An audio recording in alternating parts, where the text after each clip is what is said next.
আজি যেটো মহালয়াৰ এটা আনন্দ আহিছে, কি ফিল কৰি আছে? খুব ভালো ফিল করেছি, কারণ প্রত্যেক বছর এক বছর পরে সেই মহালয়াটা আসে, আর আমরা এক বছর থেকেই অপেক্ষা করতে থাকি মহালয়াটা আসার জন্য। আর আসার আগে আমরা হয়তো এমন হয় রাত্রে ঘুম আসে না মহালয়াতে বের হওয়ার জন্য। আর এখন তো আগের দিনে যে একটা আনন্দ ফুর্তি ওইটা তো নেই, তারপরেও অনেক গ্যাদারিং, অনেক ভিড় হয়, কিন্তু তারপরেও অনেক আনন্দ করি আমরা।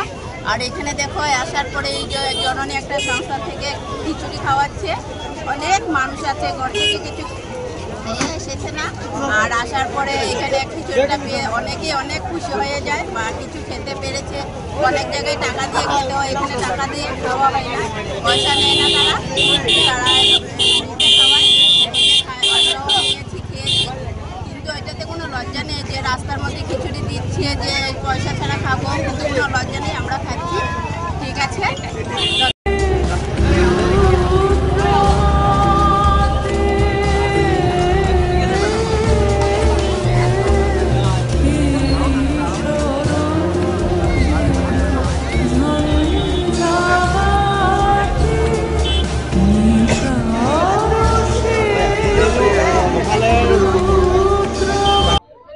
হয়, আজি মা জননী সেৱা সংগঠনৰ আমি এগৰাকী সঞ্জয় দাস সভাপতি, আমি তেওঁৰ পৰা জানিম আপোনালোকে প্ৰতিবাৰে কৰে নেকি?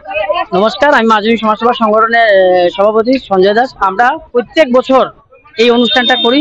এই বছর এই অনুষ্ঠান যেটা আমরা করি আর খুব দুঃখের সহিত করি। আর এখানে আপনার সবাই জানা আছে যে আমরা আসামের একজন বিশিষ্ট শিল্পী জুবিন গার্গ, ওই দাদার স্মৃতি রক্ষার্থে আজকে আমরা স্পেশাল ভাবে এটা দুঃখের সহিত করে।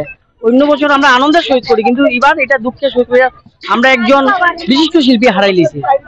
তো ওই জুবিনদার নামে উৎসর্গিত আজকের এই আপনার অনুষ্ঠানটা। আমরা প্রত্যেক বছরই দুর্গাপূজার সময়, আমরা দশমীর সময় শরবত বিতরণ করি, বস্ত্র বিতরণ করি, মহালয়ার সময় খিচুড়ি বিতরণ করি, বিভিন্ন সমাজসেবা সঙ্গে আমরা সবসময় জড়িত থাকি। আমরা 5,000 মানুষের বন্দোবস্ত করে আইছি। আগামীতে যদি আমরা আপনারা আশীর্বাদ সবের ভালোবাসা পাই, তাহলে আমরা আরো বেশি বাড়বো। আমি তো শিলচরের মেয়ে, আমার তো মহালয়া এখানে একটা স্পেশাল লাগবেই। আমার খুব ভালো লাগছে বেরিয়ে। Thank you.